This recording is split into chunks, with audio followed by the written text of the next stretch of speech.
देखिए भाई, कुछ एग्जाम्स बड़े ही चैलेंजिंग होते हैं और उन एग्जाम्स को वही स्टूडेंट क्रैक कर पाते हैं जो उनके चैलेंज को एक्सेप्ट करके जबरदस्त रणनीतियों के साथ में प्रदर्शन करते हैं। हाँ जी, आज हम बात करने वाले हैं यूपीएससी के बारे में। यूपीएससी क्या है, ये कौन कौन से एग्जाम कंडक्ट कराती है, इसके लिए क्या प्रोसेस होता है और इसके लिए क्या एलिजिबिलिटीज होनी चाहिए, यानी क्या योग्यताएं होनी चाहिए और एज लिमिट क्या होती है, कैसे प्रिपेयर करें, ये सारी चीजें आज की इस वीडियो के माध्यम से स्टेप बाय स्टेप आपको सरल भाषा में बताने वाले हैं। सभी चीजों को अच्छे तरीके से समझने के लिए इस वीडियो को अंत तक जरूर देखिए। आइए जानते हैं। तो सबसे पहले बात करते हैं कि यूपीएससी क्या है। ये भारत की एक केंद्रीय संस्था है या फिर आप इसे एजेंसी कह सकते हैं, जो केंद्रीय सेवाओं के समूह यानी कि ग्रुप ए और बी के जो अधिकारी होते हैं या फिर जो कर्मचारी होते हैं उनकी परीक्षाएं कराती हैं, एग्जाम कंडक्ट कराती है। ठीक है, ये लगभग 24 पदों के लिए परीक्षाएं कराती है। सरल शब्दों में आप ऐसे समझ सकते हैं कि यूपीएससी जो है वो सिविल सर्विसेज के एग्जाम्स कराती है और इसके अलावा और भी कई सारे एग्जाम्स को कराती है। चलिए अब हम नजर डालते हैं इसकी हिस्ट्री पर और बात कर लेते हैं फुल फॉर्म की। इसका फुल फॉर्म होता है union public service commission, Hindi में कहें तो संघीय लोक सेवा आयोग।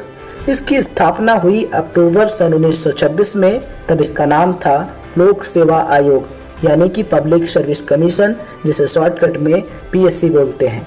लेकिन आज़ादी के बाद अक्टूबर 1950 में इसमें कई सारे बदलाव किए गए, किसमें, पीएससी में, और उसके बाद इसका नाम रख दिया गया यूपीएससी यानी कि union public service commission, Hindi में कहें तो संघीय लोक सेवा आयोग। तो ये थी यूपीएससी की हिस्ट्री और ये स्थापना।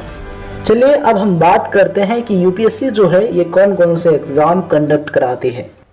यूपीएससी द्वारा कराए जाने वाले एग्जाम्स की लिस्ट आप स्क्रीन पर देख पा रहे होंगे। फर्स्ट है सिविल सर्विसेज एग्जाम यानी कि CSE, जैसे IAS, IPS, IFS ऑफिसर बनने के लिए कराए जाने वाले एग्जाम्स। नेक्स्ट है इंजीनियरिंग सर्विसेज एग्जाम यानी कि ESE। नेक्स्ट है CMSE।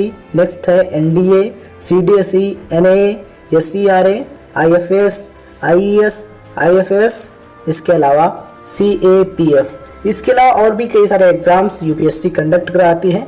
लगभग 24 पदों के लिए यूपीएससी जो है वो एग्जाम कंडक्ट कराती है। ठीक है, तो ये थे यूपीएससी द्वारा कराए जाने वाले एग्जाम्स। चलिए अब हम बात करते हैं कि सिलेक्ट होने के लिए क्या प्रोसेस होता है और कितने पेपर आपको देने होते हैं। तो इसके लिए आपको 3 स्टेप फॉलो करने होंगे। फर्स्ट, प्रीलिमिनरी एग्जाम यानी कि प्रारंभिक परीक्षा। यदि आप इस एग्जाम को क्वालिफाई कर लेते हैं तब आप पहुंचेंगे स्टेप नंबर 2 पर यानी कि मेन एग्जाम पर, जिसे हिंदी में मुख्य परीक्षा कहते हैं। यदि आप मेन एग्जाम को भी क्वालिफाई कर लेते हैं तब आप पहुंचेंगे लास्ट स्टेप पर, जिसे कहते हैं इंटरव्यू। ठीक है, यानी कि साक्षात्कार। यदि आप इंटरव्यू को भी क्लियर कर लेते हैं तब आप फाइनल सिलेक्ट हो सकते हैं। तो ये था सिलेक्ट होने का प्रोसेस। अब हम इन चीज़ों के बारे में डिटेल से जानते हैं। बात करते हैं प्रीलिमिनरी एग्जाम की।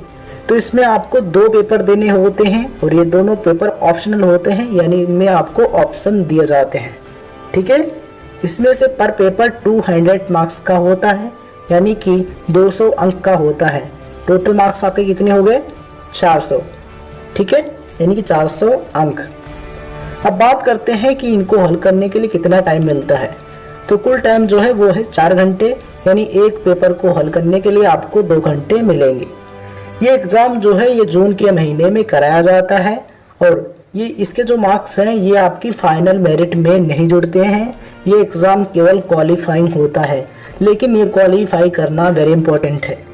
बात करते हैं मेन एग्ज़ाम की। इसमें आपको कुल 9 पेपर देने होते हैं, यानी टोटल 9 पेपर्स आपको देने होते हैं, जिसमें से फर्स्ट होता है एस्से, सेकेंड होता है GS1, थर्ड होता है GS2 और फोर्थ होता है GS3, फिफ्थ होता है GS4। ठीक है, बात करते हैं पेपर नंबर 6 की। तो ये होता है इंग्लिश का, ये ओनली क्वालिफाइंग होता है, इसके मार्क्स आपकी मेरिट में नहीं जुड़ते हैं। ठीक है, पेपर नंबर 6 जो है वो केवल क्वालिफाई करने के लिए होता है, लेकिन क्वालिफाई करना बहुत ही ज़रूरी है। बात करते हैं पेपर नंबर 7 की। ये है any one language only qualifying, यानी आप किसी भी भाषा में इस एग्ज़ाम को दे सकते हैं। संविधान यानी कि कॉन्स्टिट्यूशन में 22 भाषाएं यानी कि 22 भाषाएं दी गई हैं, उनमें से आप किसी भी लैंग्वेज में आप इसे दे सकते हैं। इसे आपको केवल क्वालिफाई करना है। ठीक है, बात करते हैं पेपर 8 की और 9 की, ये जो है ये ऑप्शनल होते हैं। ठीक है, ये सभी पेपर जो है ये आपको देने होते हैं, तब आपका मेन एग्ज़ाम कंप्लीट होता है। अब हम बात करते हैं कि मेन एग्ज़ाम कितने मार्क्स का होता है, यानी कि कितने अंक का होता है। मेन एग्ज़ाम टोटल 1750 मार्क्स का होता है और ये एग्ज़ाम अक्टूबर से नवंबर के बीच में कराया जाता है। अब हम बात करते हैं लास्ट स्टेप यानी कि इंटरव्यू की। इंटरव्यू को पर्सनालिटी टेस्ट भी कहते हैं। ठीक है, इंटरव्यू जो है ये 275 मार्क्स का होता है और ये इंटरव्यू आप हिंदी और इंग्लिश दोनों भाषाओं में दे सकते हैं। बस शर्त ये है कि आप अपने शब्दों को, अपनी बातों को सही तरीके से और स्पष्ट तरीके से प्रदर्शित करें, जिससे सभी चीज़ें अच्छी तरीके से समझ में आ जाएं। ठीक है, ये जो इंटरव्यू है ये फरवरी से मार्च के महीने में कराया जाता है। यदि आप इस इंटरव्यू को क्लियर कर लेते हैं तो आपका सिलेक्शन निश्चित है। अब हम बात करते हैं कि यूपीएससी एग्जाम देने के लिए क्या क्या योग्यताएं होनी चाहिए, क्या क्या एलिजिबिलिटीज होनी चाहिए। तो नंबर 1, यदि आप सिविल सर्विसेज एग्जाम यानी कि आईएएस, आईपीएस, आईएफएस का एग्जाम देने जा रहे हैं तो आपके लिए भारतीय नागरिक यानी कि इंडियन सिटीजन होना जरूरी है। नंबर 2, ग्रेजुएशन कंप्लीट होना चाहिए। ग्रेजुएशन आपका किसी भी स्ट्रीम से कंप्लीट है, आप चाहे बीए किए हो, चाहे बीएससी किए हो, चाहे बीकॉम किए हो, या फिर आप बीटेक कर चुके हैं, या फिर आप बीबीए, आप इसके लिए अप्लाई कर सकते हैं। बात करते हैं कि यूपीएससी एग्जाम देने के लिए उम्र सीमा यानी कि एज लिमिट कितनी होती है। बात करते हैं जनरल के लिए। जनरल के लिए जो उम्र सीमा है वो 21 से 32 वर्ष है। 21 से 32 के बीच में आप 6 बार एग्जाम दे सकते हैं, यानी 6 चांस आपको दिए जाते हैं। बात करते हैं ओबीसी के लिए। ठीक है, ओबीसी के लिए जो उम्र सीमा है वो है 21 से 35 वर्ष। 21 से 35 के बीच में आप 9 बार एग्जाम दे सकते हैं, यानी ओबीसी को 9 मौके दिए जाते हैं एग्जाम देने के। बात करते हैं एसटी एससी की। तो एसटी एससी के लिए उम्र सीमा जो है वो 21 से 37 वर्ष है। ठीक है, और 21 से 37 के बीच में आप जितनी बार चाहें यूपीएससी का एग्जाम दे सकते हैं, यानी कि अनलिमिटेड। ठीक है, तो ये थी एज लिमिट जो हमने कैटेगरी वाइज आपको बताई। चीज़ें आपको समझ में आई है तो इस वीडियो को लाइक जरूर कीजिए। अब हम बात करते हैं कि प्रिपरेशन कैसे की जाए, यूपीएससी को कैसे प्रिपेयर किया जाए जिससे क्रैक करने में मदद मिले। चलिए बात करते हैं। उसके लिए कुछ टिप्स हम आप तक शेयर करते हैं, ध्यान से समझिए। नंबर 1 है self study and clear basic concept. Self study कीजिए, ये बहुत ही ज़रूरी है, और अपने बेसिक कॉन्सेप्ट को मजबूत बनाइए, स्ट्रॉन्ग बनाइए, जिससे आपको आगे पढ़ाई करने में आसानी रहेगी। चलिए इस चीज़ को आपको एग्जाम्पल समझाते हैं। सपोज कीजिए आपको एक ऊंची और मजबूत इमारत का निर्माण करना है, तो सबसे पहले आपको क्या करना होगा, उसकी नींव यानी उसकी जो फाउंडेशन है उसे मजबूत बनाना होगा, उसकी फाउंडेशन को स्ट्रॉन्ग बनाना होगा, जिससे आप उसे ऊंची एवं मजबूत बना सकते हैं। इसलिए आपको क्या करना है, अपनी बेसिक चीज़ों को मजबूत करना है, स्ट्रॉन्ग करना है, जिससे आप आगे पढ़ाई को आसानी से कर सकें और यूपीएससी को क्रैक कर सकें। बात करते हैं नंबर 2 की, ऑनलाइन स्टडी एंड अपडेट। आप एग्जाम का सिलेबस ऑनलाइन स्टडी कर सकते हैं और अपडेट रहना बहुत ज़रूरी है। आपके राज्य में क्या चल रहा है, आपके देश में क्या चल रहा है और विदेश में क्या चल रहा है, इन सभी चीज़ों की जानकारी रखना बहुत ही ज़रूरी है।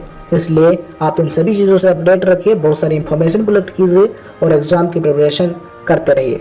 और इसके अलावा आप इसमें न्यूज़पेपर की सहायता ले सकते हैं, और यदि आप कोचिंग ज्वाइन करना चाहते हैं तो आप कोचिंग भी ज्वाइन कर सकते हैं, ये आपके लिए हेल्पफुल हो सकता है। ठीक है, तो ये कुछ टिप्स हैं जिन्हें आप फॉलो करके एग्ज़ाम में काफ़ी अच्छे मार्क्स ला सकते हैं और क्रैक कर सकते हैं। अब आपके मन में सवाल उठ रहा होगा कि क्या यूपीएससी एग्ज़ाम एक बार में ही क्लियर किया जा सकता है, तो उसके लिए कुछ चीज़ें समझनी ज़रूरी है।